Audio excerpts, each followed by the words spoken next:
بسم اللہ الرحمن الرحیم۔ آج ہم 3 الفاظ پڑھیں گے۔ اس سے پہلے بھی ہم نے چند ویڈیوز میں یہ بتایا ہے کہ آپ وقف کیسے کریں گے اور وصل کیسے کریں گے، اور وقف کی علامات جو ہے اس کا مطلب کیا ہے، ہم نے یہ بتایا ہے۔ آج بھی ہم 3 الفاظ پڑھیں گے اور اس میں ہم وقف کی اور علامات وقف کے بارے میں بیان کریں گے کہ اس کا مطلب کیا ہے اور وقف کیسے کریں گے اور وصل کیسے کریں گے۔ لیکن اس سے پہلے آپ لوگ ہمارا چینل سبسکرائب کریں تاکہ یہ ویڈیو زیادہ سے زیادہ لوگوں تک پہنچ جائے۔ آپ بھی سیکھ لیں اور دوسروں تک پہنچانا بھی آپ کا کام ہے، تاکہ ان لوگوں کو بھی قرآن پاک کا علم حاصل ہو جائے اور غلطی سے بچ جائے۔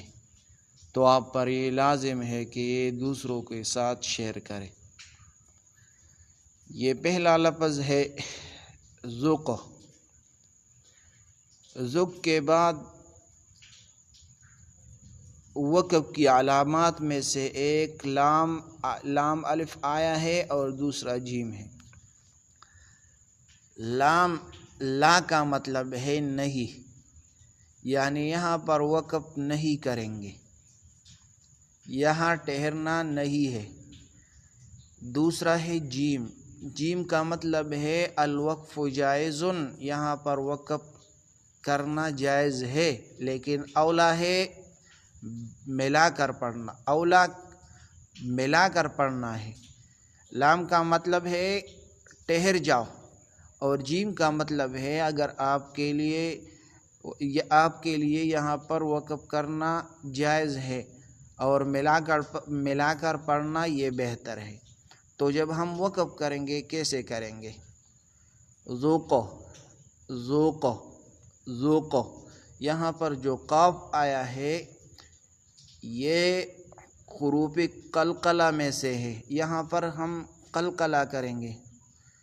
اگر ہم یہاں پر وصل کریں گے یعنی ملا کر پڑھیں گے تو کیسے پڑھیں گے؟ ذوق انک، ذوق انک، ذوق انک، یہ پہلا لفظ ہو گیا۔ دوسرا لفظ یہاں پر مالکم کے بعد وقفہ یہ آیا ہے، وقفہ۔ وقفہ کا مطلب کیا ہے؟ یعنی سکتہ کرنا، یہاں پر 3-4 سیکنڈ سکتہ کرنا، یعنی خاموشی اختیار کرنا لیکن سانس نہیں توڑنا۔ وقفہ کا مطلب یہ سکتہ کرنا یعنی خاموش رہنا، اور لمبا سکتہ کرنا، لمبا خاموشی اختیار کرنا۔ کیسے پڑھیں گے؟ ما لکم کیف، ما لکم کیف، ما لکم کیف، اس طرح پڑھیں گے۔ یہ دوسرا لفظ بھی ہو گیا۔ تیسرا لفظ وما اعتدینا، اس کے بعد علامات وقف 2 آئے ہیں، ایک ہے سلے اور دوسرا ہے زا۔ سلے کا مطلب ہے الوصل اولا، وصل کرنا بہتر ہے، اور زا کا مطلب ہے ملا کر پڑھیے یعنی یہاں پر وقف نہ کرے۔ اس میں دوسری بات یہ ہے، اگر ہم یہاں پر زا کا مطلب ہے یہاں پر رک جاؤ، لیکن بہتر ہے کہ آپ وصل کریں۔ زا کا مطلب ہے یہاں پر رک جاؤ یعنی وقف کرو، لیکن بہتر یہ ہے کہ اس میں آپ ملا کر پڑھیے، لیکن یہاں پر ایک بات اور ہے، یہاں پر آخر میں نون اور حمزہ آیا ہے، اگر ہم وقف کریں گے تو کیا ہم یہاں پر مد پڑھیں گے، یعنی مد ادا کریں گے؟ تو جب ہم مد ادا کریں گے تو وقف کریں گے تو اس طرح پڑھیں گے وَمَا اعْتَدَيْنَا وَمَا اعْتَدَيْنَا وَمَا اعْتَدَيْنَا۔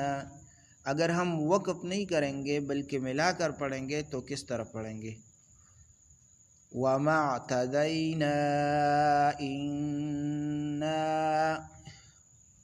وَمَا اعْتَدَيْنَا إِنَّا وَمَا اعْتَدَيْنَا إِنَّا، اس طرح پڑھیں گے۔